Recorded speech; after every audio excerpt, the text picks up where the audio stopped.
It's all about the fact that life comes and goes. It's a vapor of smoke that appears for a moment and vanishes away. And our job on earth is to glorify God. Let's keep that kind of hope for the future. Let's keep that love one for another, that compassion that keeps us loving what God loves. He loves people, people, people, people.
How many of you have heard that behind every great man is a great woman? How many believe that? It's so true in this case. We have an incredible senior pastor, but behind our senior pastor, we have an incredible leading lady. And we thank God for her life. She has been there for us. She has prayed for us. She has counseled us. She has given us advice. We look up to her. We thank God for who she is, for what she's done. And for the past 14 years, she has been by Pastor Pedro's side, building this church, and we thank God for her life. She is full of wisdom. God's hand is upon her life. You are going to be blessed here this morning, 11 a.m. Can you please stand up and welcome Pastor Pedro Garcia? Come on. You want to make me cry in every service, don't you? Thank you. You may be seated. I think it's Alex's goal today to make me cry before every service starts. And I'm a crybaby as it is, so.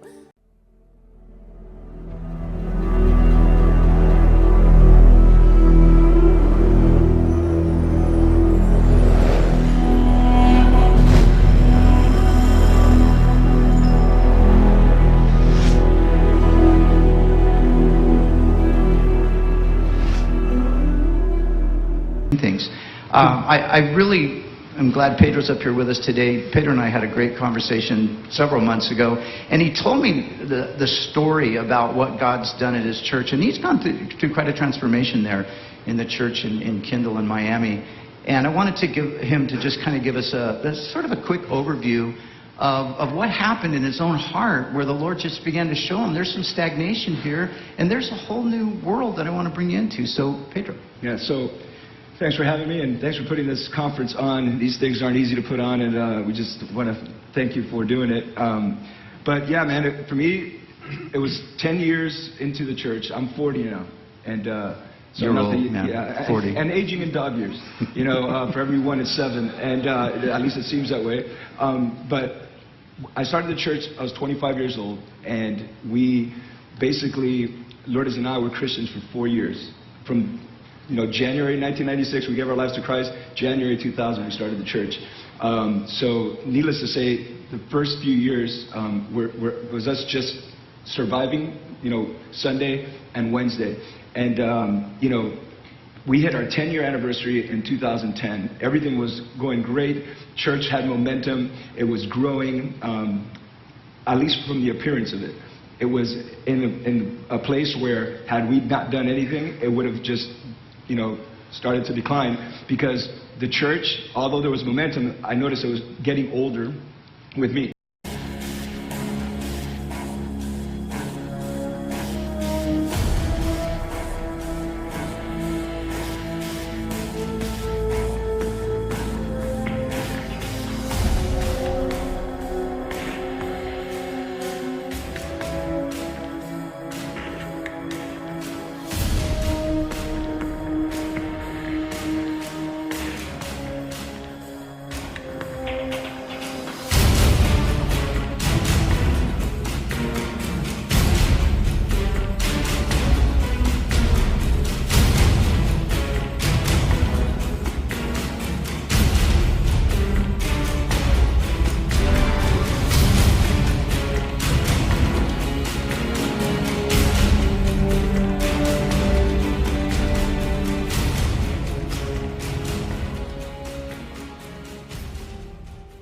The privilege of Lourdes and I to be part of Hillsong family, and Pastors Brian and Bobby Houston are our senior pastors, and we just love them to death. They've given us an opportunity to just play a small part in being able to be part of this incredible movement. And I was telling JD that if it wasn't for that event in 2010, where I went to that Hillsong live in concert in Dallas, Texas, I told them that night impacted me so much. Everything changed in my world. And the truth is, as I started even thinking about the ramifications of what that night had, if it wasn't for that night, we wouldn't even be here. There wouldn't be a downtown campus. I mean, that's just the impact that one seed can have in a life, where they're up on the stage doing what they do, and little did they know that there was a guy in the crowd that had such an encounter with Jesus Christ that it would change his life forever. And that just caused an incredible tidal wave, and here we are, downtown Miami.